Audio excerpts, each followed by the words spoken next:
When you find the truth, John 8 verse 32, the truth shall set you free. At ang katotohanan na yon ay hindi ako ipinanganak na bakla. Natry ko din na magsuot ng mga damit na pambabae.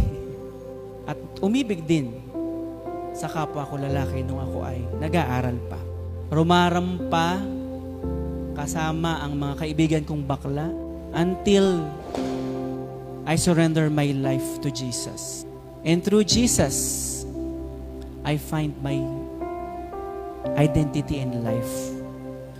At ngayon ay masasabi ko na ako'y happy sa desisyon na ginawa ko.